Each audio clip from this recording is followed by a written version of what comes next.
Señor, bendecimos este día en el que tú nos has permitido, nos has dado el aliento de vida, nos has dado la oportunidad de estar y participar en tus planes. Aquí estamos. ¿Para qué? Para participar en tus planes. Tus planes siempre de salvación, de restauración, salvación, de vida. Planes para generar vida y nunca, nunca, Señor, al contrario, nunca muerte. Siempre luz y nunca oscuridad.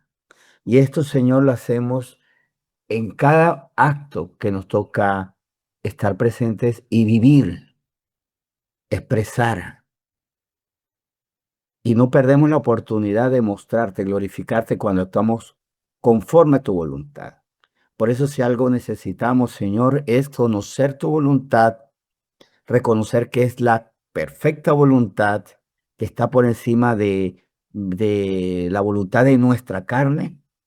Y que de hecho, si la voluntad tuya, tu voluntad se opone a nuestra carne, inmediatamente no discutimos, sabemos que tú tienes la razón y si algo podemos hacer o debemos hacer es hasta orar. Decir, Señor, confieso que mi voluntad, todavía mi carne quiere decir sobre mí y pongo esto en oración. Y si ciertamente he vencido, te doy gracias dándote, Señor, el reconocimiento diciendo gracias, Señor, porque fui tentado, mas no vencido porque tu voluntad, Señor, para mí es lo más importante, porque ciertamente, Señor, si te amo, obedezco tus mandamientos. Pero si al contrario cedías a esa voluntad de la carne, entonces tenemos la confesión de pecado. Una auténtica confesión de pecado con arrepentimiento para recibir tu perdón y ser limpiados de esa maldad, Señor, que hay en nosotros, resabio de la naturaleza caída, la naturaleza que heredamos, pero dándote gracias porque una nueva herencia hemos recibido, la nueva naturaleza en Cristo. Hoy, Señor, te entregamos este día y te pedimos, danos la sabiduría, la sensibilidad, la humildad, la sabiduría para entender que tú siempre tienes razón, la sensibilidad para percibir, ser reargüidos incluso si estamos en contra de tu voluntad, es percibir claramente tu voz y la humildad para no negociar, para no contender, más decirte, Señor, tú tienes toda la razón. Y todo esto para que hoy te glorifiquemos con cada palabra. Háblanos, Señor, para nosotros mostrar tu palabra. Con cada acción, corrígenos, aliéntanos en lo que debemos hacer correcto conforme a tu sabiduría, a tu voluntad. Y amonéstanos, Señor, claro, si hemos fallado para pedir perdón a ti, Señor, y a quienes hemos afectado con nuestras malas acciones de inmediato. Señor, también con la misericordia para perdonar a quienes hoy también, si así tú lo dispones, nos harán daño, nos ofenderán, nos decepcionarán, nos entristecerán. Para así, Señor, sabemos que como justo no seremos desamparados. Al contrario, seremos respaldados y veremos tu gloria. Señor, también te pido, porque hoy es necesario que ocurran milagros, no lo dudo. Respuestas contrarias a lo que naturalmente se ve y que naturalmente no es correcto. No es, no es alentador. Si necesitamos hoy, Señor, tener un resultado de un examen médico, en alguna gestión, en algún asunto, Señor, y la respuesta natural no sería favorable, Señor, te pedimos que se vea hoy tu milagro. Señor, humildemente te decimos, Señor, hoy nuestro compromiso es actuar con santidad, pero también, Señor, depender de ti. Y si hay milagros necesarios, Señor, humildemente como hijos te los pedimos. Cumple esos milagros necesarios hoy, porque te necesitamos, Señor. Y porque cada milagro tuyo es una victoria sobre lo inerte, sobre el mal, sobre la oscuridad. Señor, cada milagro tuyo es una victoria y necesitamos esas victorias porque esas victorias están repletas de justicia, de pureza, de verdad, de amor. Señor, hoy te damos gracias por lo que harás y te entregamos este tiempo en nombre de Jesús. Amén. Muy bien, buenos días, gracias por conectarse. Y hoy quiero reexaminar, irme un poco más allá. Para los que estuvieron en la vigilia va a ser una reexaminación, ¿no? Un reexamen o irse un poquito más allá. Para los que no estuvieron en la vigilia, va a ser, también estamos partiendo en cero. Les comento que en la vigilia se dio un tema muy interesante, una reflexión. No, perdón, no estoy hablando de la vigilia, la Semana Santa. Perdonen por el lapso. En la Semana Santa, el día viernes, se hizo una reflexión muy interesante sobre el Getsemaní. Claro que en la vigilia uno sigue pensando, yo estaba meditando esto en la vigilia, pero sí fue el viernes. El viernes en la noche se hizo una reflexión muy interesante sobre el Getsemaní que me llevó a examinar cómo ha sido aquello en nuestra vida que ha sido como un Getsemaní, que ha representado una situación extrema de angustia, de dolor, de inquietud, de miedo. Y Jesucristo tuvo éxito en el Getsemaní. De ahí él se levantó aceptando plenamente la voluntad del Padre, se levantó y causó una impresión muy fuerte incluso en sus propios enemigos que fueron a apresarlo. Incluso un soldado profesional en esto, en estas tareas, y sin embargo quedaron impresionados. De hecho, fue algo impresionante porque ellos fueron los que al suelo fueron a dar inicialmente. O sea, fueron confrontados con la seguridad de Jesucristo, nuestro Señor Jesucristo, que triunfó tras una situación muy difícil.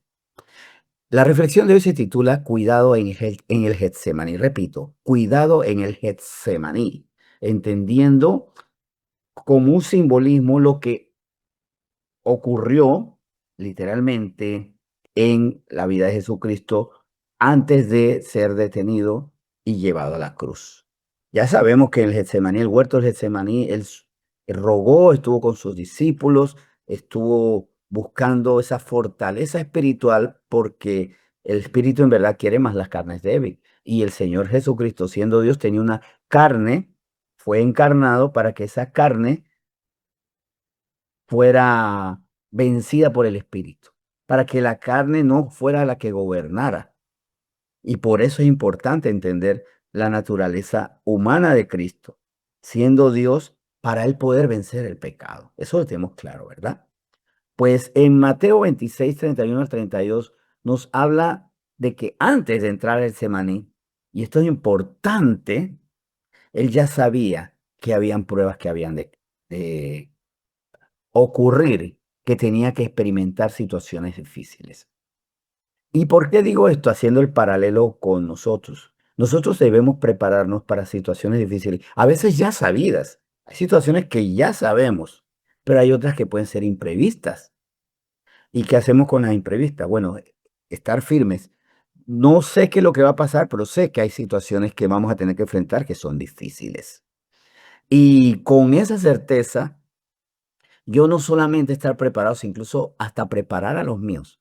Y en la medida que, por ejemplo, ya comienzo a conocer que hay situaciones de salud, laborales, económicas, en el ámbito laboral o en el ámbito de mis amigos, donde de repente entre mis amigos se van a levantar enemigos. Y ya yo conozco esto, hasta preparar a los nuestros. Dice Mateo 26, 31 al 32. Entonces Jesús les dijo, todos vosotros os escandalizaréis de mí esta noche. Repito, todos vosotros os escandalizaréis de mí esta noche, porque escrito está, heriré al pastor y las ovejas del Señor serán dispersadas. Pero después que haya resucitado, iré delante de vosotros a Galilea. El Señor, por supuesto, siendo Dios, Hijo de Dios, la segunda persona de la Trinidad, él conocía lo que iba a pasar, lo que estaba profetizado desde siglos antes y decidido desde la eternidad. Él sabía que ciertamente él sería herido, llevado a la muerte, pero que eso también iba a producir escándalo, pavor, dudas, dispersión de los suyos. Pero al prepararlos a ellos, también preparaba a ellos que sus decisiones los llevará a recordar este momento. Yo tengo que preparar a los míos, decirles, habrá momentos difíciles, mas, y aquí hay algo importante, el Señor vencerá. Porque en el versículo 32 dice, pero después que haya resucitado, iré delante de vosotros a Galilea. ¿Y por qué resucita? Porque es Dios. Porque el Señor, el Padre, no permitirá que el santo vea corrupción. Y ahí es donde también digo, pasaremos situaciones difíciles, pero en el Señor y conforme a la voluntad de Cristo, veremos la victoria. Es necesario entender, por tanto, que vamos a vivir las pruebas. Este tema me recuerda que a veces en el cristianismo, en nuestras prédicas, se puede caer en un triunfalismo que no honre a Dios, pero se queda solamente en la victoria. Estar en victoria, estar en victoria, estar en victoria, bendecidos y en victoria, pero a veces podemos cometer el error de no hablar de las situaciones difíciles que son necesarias para la victoria. Nuestro Señor no es un perdedor, por supuesto que no. Pero si yo solamente hablo de la victoria sin la batalla, es como decirle a un boxeador, tú no tienes que subir al ring y tú vas a ser campeón mundial, porque tú crees. No, te tocará luchar, te tocará sacrificarte y te tocarán golpes muy duros si tú quieres vencer. Hay un dolor que no es el fin, muchas veces es la víspera, es el preámbulo de la victoria. Y eso lo debemos entender como fue el preámbulo de la victoria, el Getsemaní, donde el Señor fue, y es muy interesante porque el Señor no fue por primera vez a Getsemaní. El Señor sabía que era el Getsemaní. Él había estado con sus discípulos ahí más de una ocasión. Y estando allí, porque eso lo vemos en Juan 18, para que tengamos claro que el Getsemaní era un lugar habitual para él. Ese lugar habitual un día tomó otro sentido, porque en efecto él iba ahí con sus discípulos. De hecho, él sale del aposento alto y cuando, como dicen en el Evangelio de Juan capítulo 18, después de salir del aposento alto, en los dos primeros versículos de Juan 18 dice lo siguiente. Habiendo dicho Jesús estas cosas, salió con sus discípulos al otro lado del torrente de Cedrón, donde había un huerto en el cual entró con sus discípulos. Y también Judas, el que lo entregaba, conocía aquel lugar, porque muchas veces Jesús se había reunido allí con sus discípulos. Muchas veces había estado allí Jesús para enseñarles aquí, donde oramos, donde adoramos, donde alabamos, donde les enseño a honrar al Padre, donde también ustedes aprenden a adorarme porque soy Dios. Allí les tocará enfrentar situaciones difíciles, como nuestras vidas, donde hemos hecho lugar para la adoración, el buscar al Señor, la alabanza, pero cuidado que en medio de las situaciones, cuando viene la prueba, no sabemos qué hacer. Puede ser que en el momento más difícil no sabemos qué hacer con todo lo que adoramos, con la alabanza, con el conocimiento de la palabra. Y el Señor ahí los llevó a una nueva condición, a una nueva realidad para ellos vivir la verdad. Todo lo que han hecho tiene que servir en estos momentos cruciales. El Getsemaní era un lugar que ellos conocían tanto y sabían que era parte de su vida. Por eso es que para Judas, como podemos ver aquí, no era difícil llevarlo a los soldados allá, a ese lugar, llevar las autoridades religiosas allá que tuvieran a Jesús. Y miren cómo él conocía a Jesús, qué triste. Sabía que él iba a estar allí para adorar. Lo que es también pasmoso es terrible, es espantoso. Cómo nunca Judas entendió para qué fuese el Getsemaní y lo utilizó para sus planes carnales, para sus codicias, sus ambiciones. Como tal vez puede ser que nosotros estamos usando incluso la adoración. Cuidado, que la estamos usando solamente para nuestras respuestas naturales. Es necesario entender que vendrán pruebas, sí. Job 23 del 10 al 11 lo deja muy claro. Y Job es el hombre sufrido que venció. ¿Qué le costó?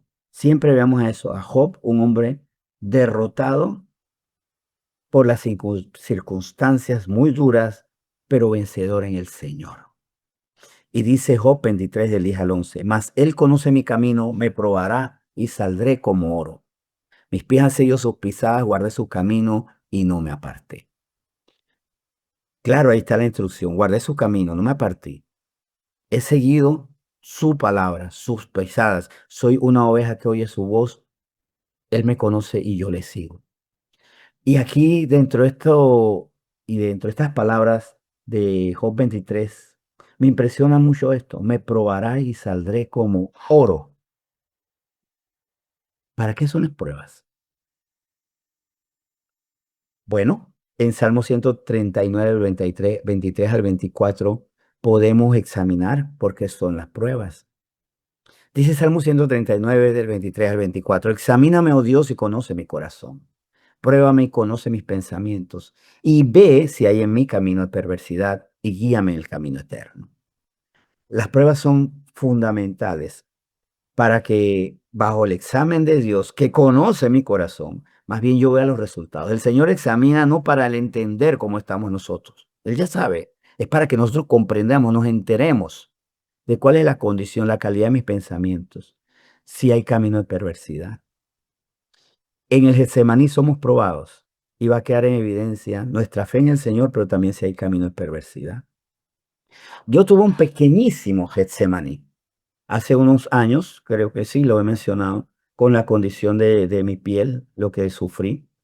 Y, y el dolor era intenso, no podía salir. De hecho, me mejoré demasiado. Me envejecí. O sea, una persona que me vio allá en Penonomé cuando estábamos en la misión, me llegó a comentar, o sea, no me comentó a mí, le dijo a otra persona cercana que qué me estaba pasando, que no era la misma persona, que había un franco deterioro porque mi condición era muy, muy fuerte. Y el Señor ahí me estaba probando. Y pude entender que mi corazón estaba siendo probado, porque podía haber camino en mí de perversidad conforme a cómo pensaba, qué pensaba acerca de Dios. Podía pelearme con Dios. Gracias a su palabra y no a mi calidad humana, pude no pecar contra él porque lo que recurría era su palabra. Buscar todo lo que el Señor decía de sí mismo y acerca del amor que tiene hacia mí. Y me lo repetía con convicción. Esto es lo que el Señor es y no lo que mi dolor dice que Él es. Mi dolor puede decir, Dios es indiferente. No lo es. Dios no tiene el poder. Sí lo tiene. Dios no me ama, dice el dolor. Sí me ama y me está purificando como oro. Pero también entendí que había otros peligros. Lo que yo estaba viviendo era por un error médico. Y entendí que podía tener algo malo contra los doctores que se equivocaron. Se equivocaron terriblemente. Y tuve que perdonar en mi corazón. Yo perdoné al cuerpo médico, a las personas que conocía, a la doctora que encabezó todo el proceso. Tuve que pedir perdón por la molestia que me dio y perdonarla. O sea, mi corazón estaba expuesto, porque en en el Getsemaní el corazón es probado. Y esto es para que no exaltarme, por supuesto, jamás puedo exaltarme, porque dice Salmo 119, versículo 11, en mi corazón he guardado tus dichos para no pecar contra ti. Si pasé la prueba, fue porque guardé la palabra de Dios desechando las voces de mi carne, que me decían unas tonterías muy grandes, que me llevaban a menospreciarme, a la carne quería que yo dudara de mi Dios, de nuestro Dios, que reprochara que tuviera algo contra las personas, incluso contra personas que no comprendieron, porque esto fue difícil. Una persona muy cristiana se quejó y me reprochó el hecho de que yo estaba triste, de que estaba pidiendo ayuda. Me lo reprochó porque decía, ¿qué testimonio es de mostrar dolor? El testimonio verdadero que el Señor seca nuestras lágrimas, y si con David no le prohibió que su dolor fuera expresado en salmos para la posteridad, ¿cómo no? Porque no es que estaba llorando en las calles, le pedía a hermanos en la fe, oren por mí, oraban por mí, pero hubo una persona, un hermano en la fe, una hermana en la fe que no comprendió y me lo reprochó. O sea, y tuve que perdonar también. Porque en el Getsemaní hay personas que sufren y pueden perecer, pero hay personas que ven el Getsemaní y no saben. De hecho, los discípulos de Jesús no entendieron el Getsemaní y dejaron a Cristo, lo abandonaron. Y por eso el Getsemaní no solamente me lleva a mí a ser fuerte, sino a entender el Getsemaní de los demás. Y aquí agrego esto, cuidado que hay personas a nuestro alrededor que están pasando situaciones difíciles y la estamos dejando de lado, como los discípulos huyeron, se apartaron de Cristo, o puede ser que hasta esté reprochando.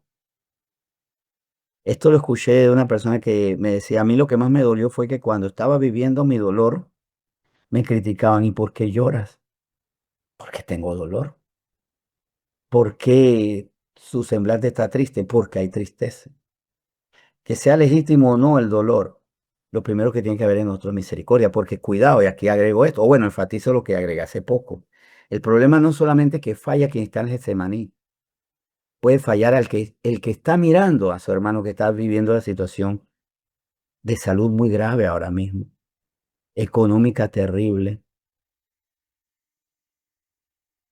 familiar devastadora, y a veces no agregamos paz, sino le echamos sal sobre sus heridas. En nuestro corazón hay peligro en las medio de las pruebas, pero se acuerdan que el Señor, como el oro, nos afina. Es muy interesante porque sí, ciertamente hemos escuchado muchas veces que el Getsemaní era un lugar donde su nombre significaba prensa de aceite, lagar, donde así se ponían, bueno, aunque el lagar más bien se asociaba a las uvas, pero bueno, una prensa donde se oprimían la oliva, ¿no? O sea, los olivos para sacar aceite de oliva. Y es muy interesante porque ese aceite en su momento se utilizaba para iluminar, para preparar alimentos, para ser medicamento. El aceite era moneda de cambio, como fue la sangre de Cristo, la moneda con que se compró nuestra salvación. Y por supuesto tenía usos sagrados para los rituales espirituales, para honrar al Señor, para el uso de los sacerdotes. O sea, era necesario el sufrimiento para que hubiera luz para nosotros, alimento para nuestra alma, para nuestro espíritu, alimento, el pan de vida eterna, para que fuera comprada nuestra vida por medio de la sangre de Cristo, para que fuéramos sanados. Eso fue lo que ocurrió. Y el Señor quiere que con el Getsemaní que está viviendo, ese sufrimiento extremo, ese sufrimiento muy grande, usted también sea purificado como que esta prueba sea para bien. Pero para eso no cometamos el error de los discípulos, que no estuvieron en el Espíritu, que dejaron vencer por la carne, porque los discípulos fueron vencidos por la carne en el sueño, como puede ser por nosotros vencidos en la carne por nuestra preocupación, por nuestra ansiedad, por nuestra rabia, por nuestra depresión. No seamos vencidos en el semaní por la carne. Levantémonos el espíritu y sigamos esperando en el Señor esa respuesta. Para los que están viviendo pruebas muy duras, sigamos juntos en oración. Somos iglesia, de hecho, si tenemos que llamarnos unos a otros como lo hemos hecho, sigamos llamándonos unos a otros para pruebas. Y asimismo, si estamos viviendo hermanos, si estamos viendo hermanos que están pasando estas pruebas, no nos apartemos de ellos, como los discípulos lo hicieron de Cristo. Ni les reprochemos, no los regañemos, no los molestemos. Que nuestra misericordia sea la que se acerque a ellos y no nuestros juicios en la cara. Vamos a orar. Señor, te damos muchas gracias porque tú nos llevas a experimentar pequeños Getsemaní, porque nunca como la prueba que tú viviste en ese huerto, el Getsemaní. Nunca tan terrible. Mas sí es cierto, pasamos por pruebas. Gracias porque hoy tú nos mostraste que tú estabas preparado, que algo que te ayudó fue que estabas preparado, que algo que tú usaste, Señor, fue prepararte a ti mismo, pero también tú preparaste a los demás. Pero tuviste misericordia porque habiendo preparado a los demás, los viste fallar y no los repudiaste. Más bien, ellos fueron los que te rechazaron, los que huyeron, se dejaron vencer por sus miedos y se apartaron luego de ti por su vergüenza. Y tú los fuiste a buscar a ellos, porque tú triunfaste en el Getsemaní, ellos fracasaron y tú como triunfador los fuiste a buscar. Gracias porque eso es misericordia, eso es amor. Gracias, Señor. Ahora, ayúdanos a comprender qué es lo que debemos hacer. El espíritu quiere, más la carne es débil. En la prueba que estamos viviendo, la carne está hablando y nos quiere debilitar, mas seguimos firmes en el espíritu, tiene que ser así. Y Señor, perdónanos si ante los que están en otros Getsemaní, en sus pruebas, hemos rehuido, nos hemos alejado, nos hemos apartado, o hasta los hemos cuestionado, los hemos atacado, poniendo más sal sobre sus heridas, en vez de poner aceite que sana el aceite del Espíritu sobre esas heridas que les hacen llorar. Señor, te damos gracias por esta palabra que bendecimos en nombre de Cristo Jesús. Amén.